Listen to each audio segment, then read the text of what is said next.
welcome back. Chapter 8. Norel went into the hospital on Wednesday. Vic brought her in, and she had a vague recollection of him watching her with concern etched on his face when she was wheeled out of the OR after a thorough exploration of her reproductive systems. Uh-oh. Afterwards, her abdomen felt like someone had dropped a 20-pound weight on it.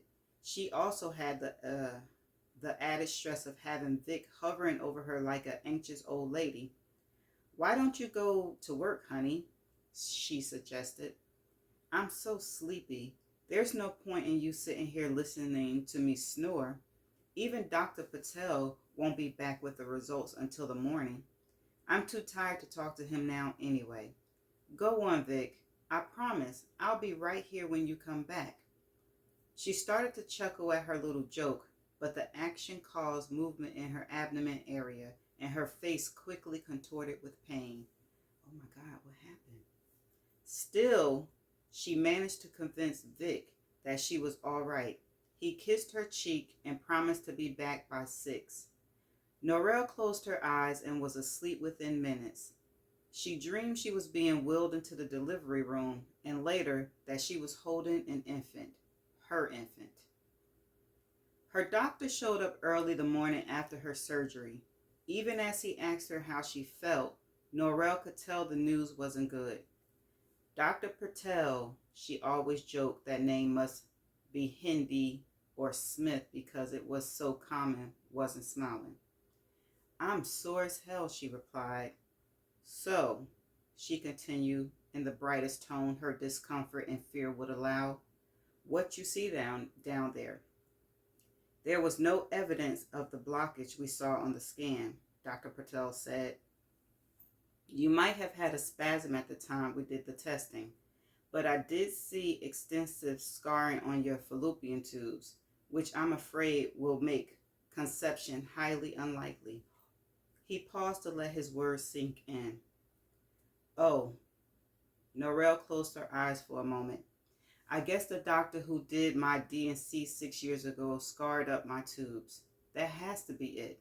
I've never had any infections or any other surgical procedures." She named her former gynecologist. "I'm sure you know him or know of him. I thought he looked a little odd to still be practicing. He's probably working to support a gambling problem, or maybe he drinks." Dr. Patel nervously chewed on his lower lip. Yes, I know.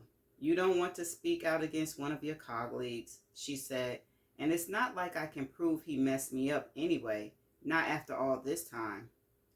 "I know it's disappointing, Norel, but it's not the end. There's always Zift." He talked a little more about Zift, a variation of the vitro fertilization process where one of her newly fertilized eggs was inserted into the fallopian tube with the hope that it would follow nature's course and travel on its own to her uterus. She nodded. "Yes, I talked to my husband about it. I guess we'll go from there." When the doctor left, she lay still, the tears rolling down her cheeks. Norel relayed Dr. Patel's news to Vic when he came in shortly afterwards. He immediately sat on the edge of the bed and pulled her close.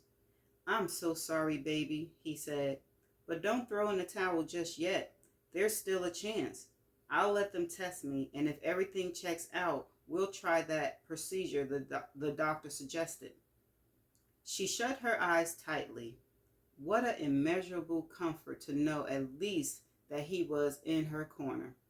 For a while there, it looked like she was in this on her own.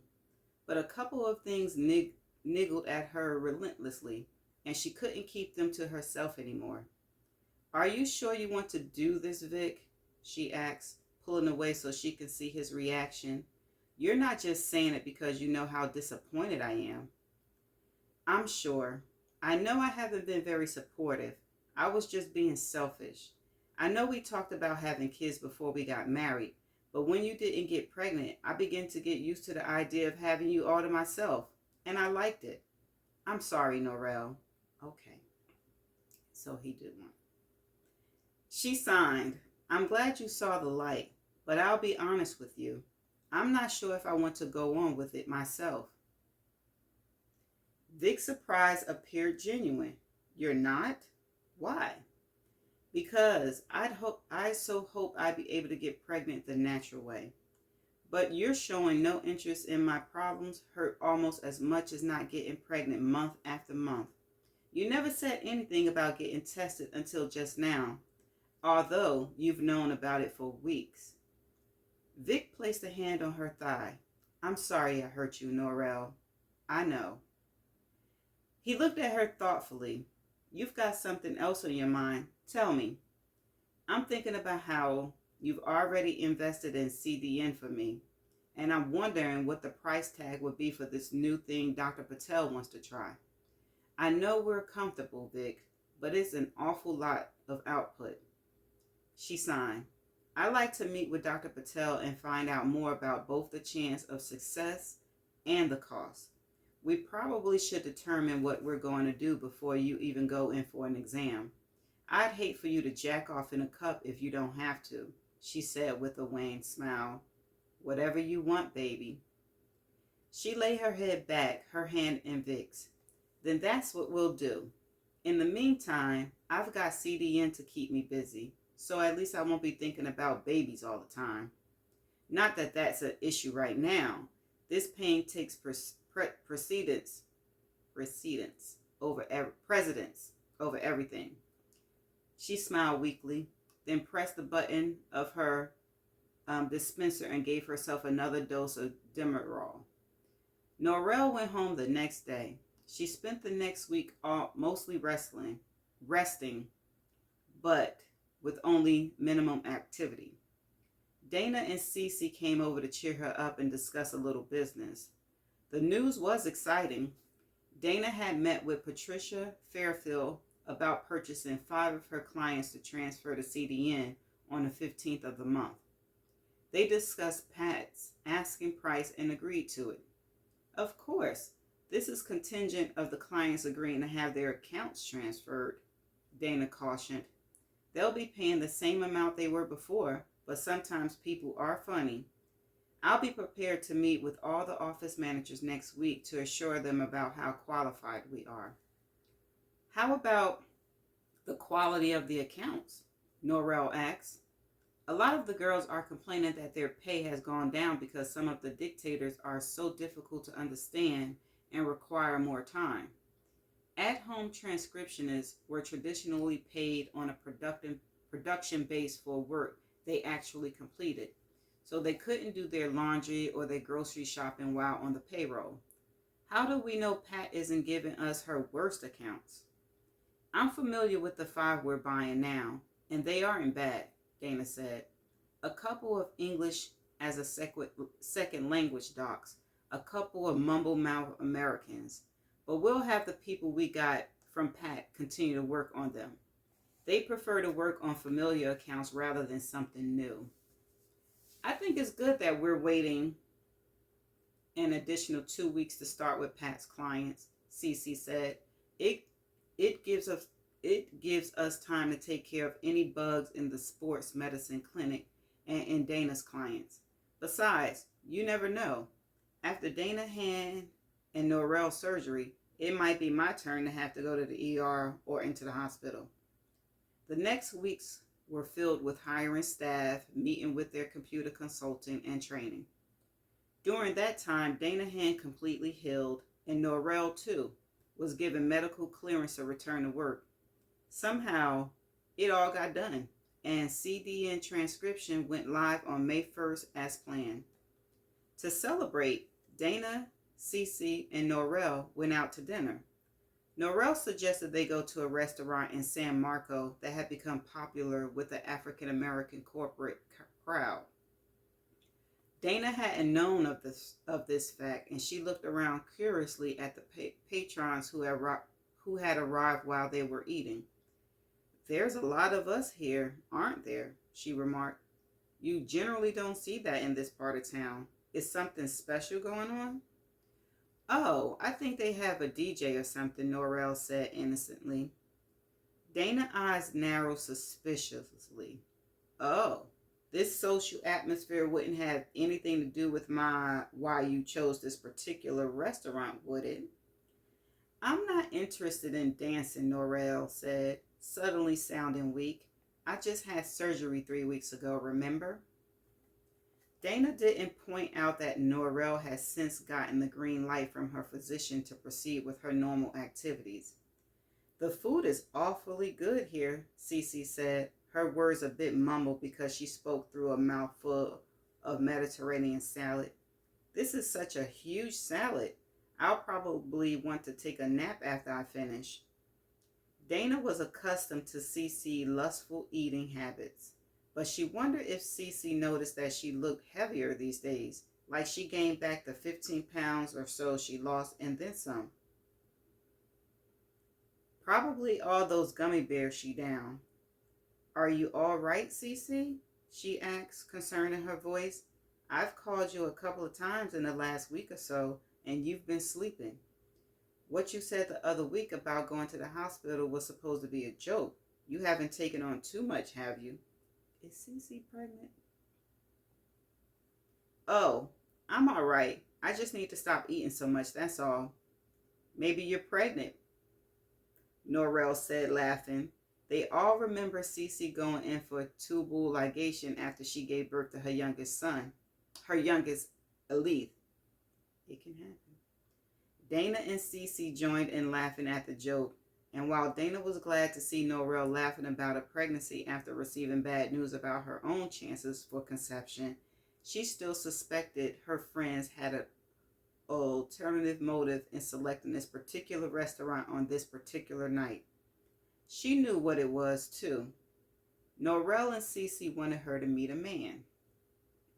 Listen, girl, she said, I think it's sweet of you to think about me the way you do, like insisting that our company pay me $200 a month for providing an office headquarters and meeting space.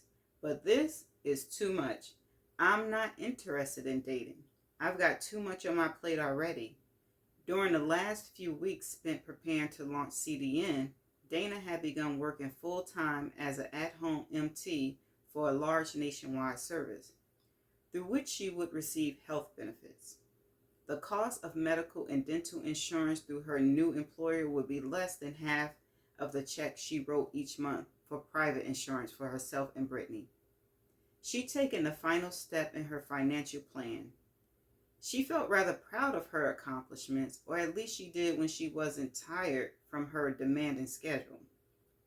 We're not trying to get you to date, Dana, Norrell said. That would be awful frivolous of us. It's not like we don't have problems of our own, is it, Cece? Absolutely. Dana didn't doubt it, but she decided to let the matter drop. She agreed with Cece. The food here was tasty. She cut off a piece of crab stuffed flounder and raised it to her mouth. They were almost finished eating when Cece exclaimed, Look, there's my sister. Yoo-hoo, Mitchie! Mitchie turned at the sound of her name, her hair bouncing with the movement of her head. She immediately headed towards their table. Hi, sis, she said, bending gracefully to kiss the air near her sister's cheek. Hello, Dana, she said after straightening, then smiled at Norrell. I'm Norrell. It's nice to meet you. I've heard about you from both Cece and Dana. Nice to meet you, too. Are you here for Wild Wednesday? All three women laughed. No, we're just having dinner, Cece answered. Our company officially began today. The doctors are dictating, the MTs are transcribing, and everything is working fine. We felt we deserved a reward, so here we are. We're just about to finish, but why don't you join us? Mitchie pulled out the fourth chair at the table and sat down. I don't get it, she said. If your company is up and running, why aren't you girls at home typing? Norrell's attempt at a chuckle came out sounding more like a grunt. Our contracts do the transcribing, she replied dryly. As the owners, we do mostly proofreading and QA. The idea is to have a staff do most of the everyday work. And for us to get paid, Cece added. Dana and I only work part-time for CDN, even though we're full partners. Oh, I see, Michi said flippantly. Anyone could tell she didn't really care. Hey, I hope you guys plan to stick around a bit after dinner. You've got a great table close to the action. Norrell spoke up before Dana could reply. I guess it won't hurt to see what goes on. Maybe for an hour or so. I have to pick up Brittany, Dana protested. She's fine at my house, and she's certainly no trouble for for Michael, Cece said. My 6 kids? What's one more? But it's a school night. It's 7 o'clock, Dana. Nobody's talking about staying out all night. Michi looked on with amusement. So what's it going to be? Oh, all right, Dana said. I'll stay an hour. Anything to get that smirk off of Michi's face. She had little contact with her tenant, but she just seen a side of her she didn't particularly care for. What side was that? Dana quickly caught on to the idea of Wild Wednesday. Its name suggested a rowdy crowd in loose-fitting jeans and gym shoes, but these were mature folks, well-dressed. Everywhere she looked, there were men wearing silk ties, crispy starched shirts, gold tie clips, and glossy wing tips, even occasionally cufflinks. And for women, traditional suits, smart separates, tasteful jewelry, and pumps. Slacks on females were non-existent. Dana suspected the patrons dressed this way even if they were professions requiring uniforms, like police officers or nurse. It might have been years since she'd been single, but some things never change. She imagined that among the first words of conversation between new acquaintances were, "What do you do?" The music played at a comfortable loud volume. Slowly the dance floor filled. Much of the crowd gathered around the rectangle bar or in the booths lining the wall behind it. The waitress removed their dinner plates and glasses and took their drink orders. Wine for Dana and Cece, a sea breeze for Norrell. Michi ordered something Dana had never heard of, a green apple martini. Eventually, all the women were asked to dance, but Cece declined. I'll watch your purses if you want to leave them, she offered. Are you all right? Dana asked. Yes, I just don't feel like dancing. Cece added a smile for reassurance, but a terrible suspicion had just occurred to her. She'd just eaten a typical oversized restaurant salad, but she was still hungry. She always seemed to be hungry lately, and if she wasn't hungry, she was sleepy. If that wasn't enough, Michi had leaned over and quietly asked if she's been gaining weight, giving her thigh a pat. Something going on. Cece knew by the snug fit of her clothes that she picked up the pounds she struggled so hard to lose over the last years. She had a hard time finding something to wear tonight that wasn't too tight. She settled on a dress she made herself a few years back, a butterscotch and black striped coat dress with a white collar. It was roomy enough to not squeeze her, and its vertical stripes made her look both thinner and taller. Cece had dismissed her weight gain as a temporary phase that would pass, but when Michi slapped her heavy thigh and made that comment, somehow it all came together.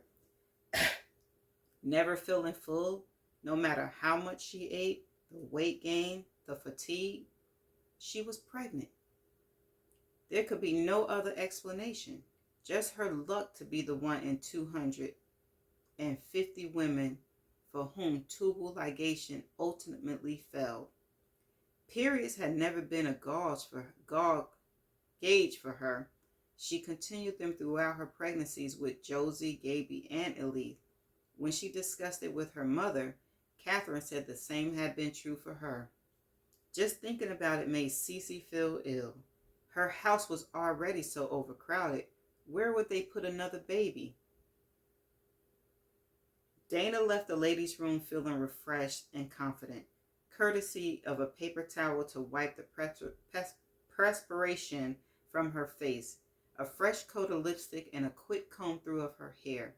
Now she was very glad she stayed. She hadn't had this much fun in years.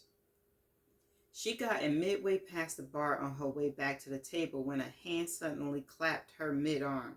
She froze in her tracks at the unexpected action, then sought out the face that went with the arm. She could tell from the large size of hand as well as the firm grip that it belonged to a male. I startled you, I'm sorry.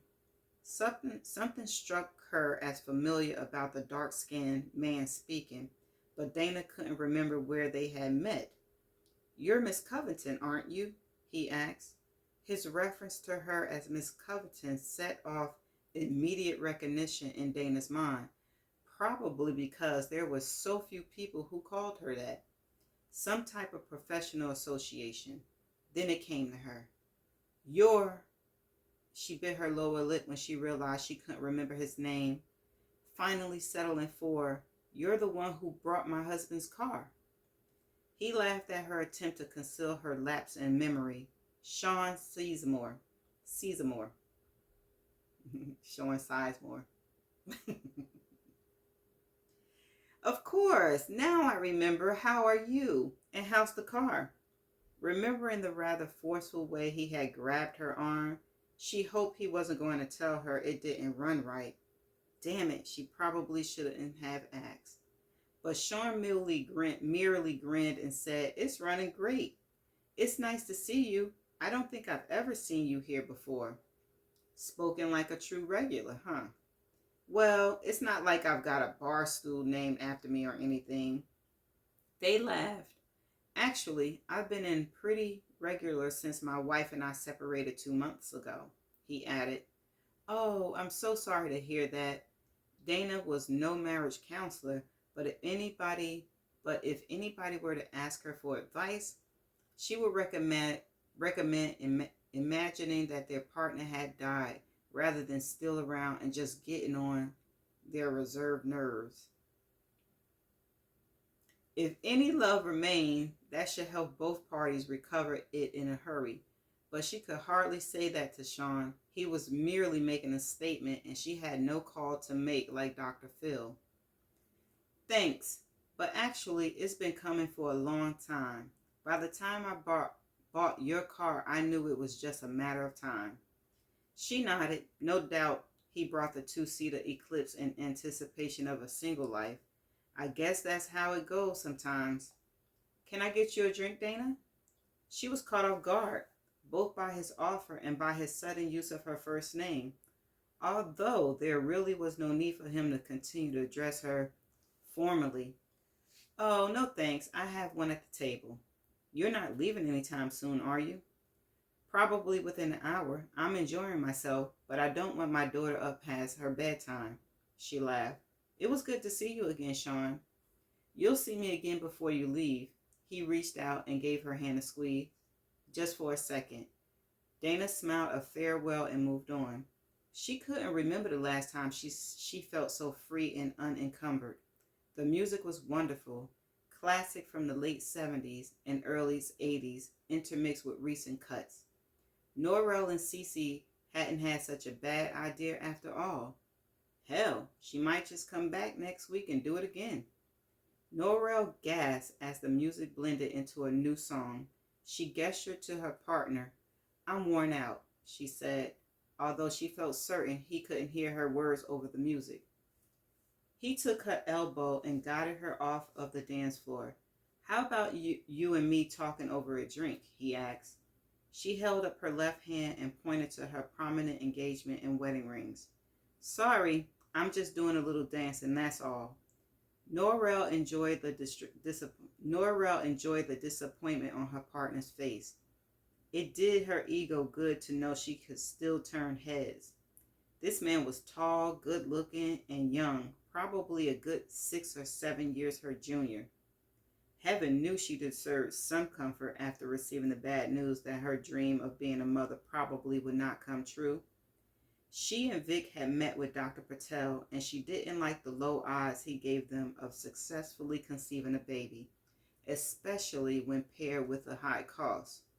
She heard horror stories of people who began expensive fertility treatments, which weren't covered by health insurance, confident that they would be successful on the first try. only to find themselves facing financial ruin after going through the attempt after attempt. She likened it to a gambler at a slot machine, thinking the next pull of the lever would be the big payoff. Vic made good money, but his income fluctuated. An entire week could go by with him posting only $1,000 bond. Other weeks, he could earn $20,000 or more. He already done so much for her, she simply couldn't ask for more. Norrell knew enough about life to know that everyone didn't get a happy ending. And aside from not having a baby, her life wasn't bad at all. She met Vix after the worst time of her life, shortly after her mother died from an inoperable brain tumor. Watching her mother's deterioration was like deja vu for Norrell. Just 9 years before, her father had been diagnosed with pancreatic cancer. Like her mother's years later, he waited until his discomfort became unbearable before consulting a physician. But by then, the disease was advanced. Diagnosed just before the 4th of July, he died the day after Labor Day. His grieving family found a small amount of solace in the relative brevity of his discomfort. Unfortunately, her mother was not as lucky. The disease ravaged her for nearly a year, spreading through her body. It was a cruel and lingering death. With Gloria Jamison unable to swallow food in her last days, Norrell took comfort from her mother's meeting death at home in her own bed, tended to by home hospice personnel rather than at a hospital. By this time, her brother Eric had joined the service and was on a ship somewhere in the Mediterranean. He flew in for the funeral, but soon she was on her own once more. Norrell had begun working from home when her mother was diagnosed, so she could care for her, and she returned to work in the office after her mother's death. Months of being confined to home had left her hungry for the report of colleagues. This time around, however, her co-workers did not include her two closest allies, for Dana had left Precise to launch her own transcription service, and Cece had joined the work-at-home program because she left her cheating husband and couldn't afford daycare for her 3 daughters. Norrell also needed to have her medical insurance reinstated, which would occur after 60 days. Later, she would joke that her appendix apparently didn't know she still had 4 weeks to go. The bill was delivered within 5 days of her arrival home. The cost of 48 hours hospital stay came to $7,300, a large chunk of which was the surgeon's fee. That wasn't bad pay, considering it took maybe 20 minutes to remove an appendix. Norrell managed to keep her hospital account out of collections, but times were tough. She'd foolishly gone on a spending spree when the reality of being alone in the world set in, and in the process had spent nearly all of her share of her mother's meager estate, money that could have otherwise gone towards her hospital bill. That was her station in life when she met and fell in love with Vic. He paid the balance of her hospital bill right after they were married. Suddenly, she had no worries and everything to look forward to, or so she thought. Norrell's shoulders stiffened. Dealing with her huge disappointment always made her tense, but she knew how to relax. She gestured for the waitress and ordered another sea breeze.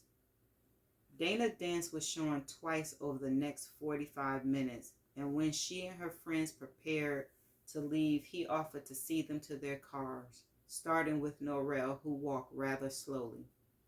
"Do you think she'll be all right?" he asked as Norrell plopped into the driver's seat. "Oh, sure. She's just walking slow because of her high heels," Dana said. "Her feet must be killing her after all that dancing." When they reached her Camry. She got behind the wheel and rolled down the windows to say goodbye when Sean suddenly leaned over and said, "Let's have dinner Saturday." Okay, that's the end of chapter 8. First of all, I need to say, why the details at the end of the book? You were going so good, but the details at the end of the book was pointless. Okay, at the end of the chapter, sorry. At the end of the chapter was pointless. Okay, so I have a little suspicion.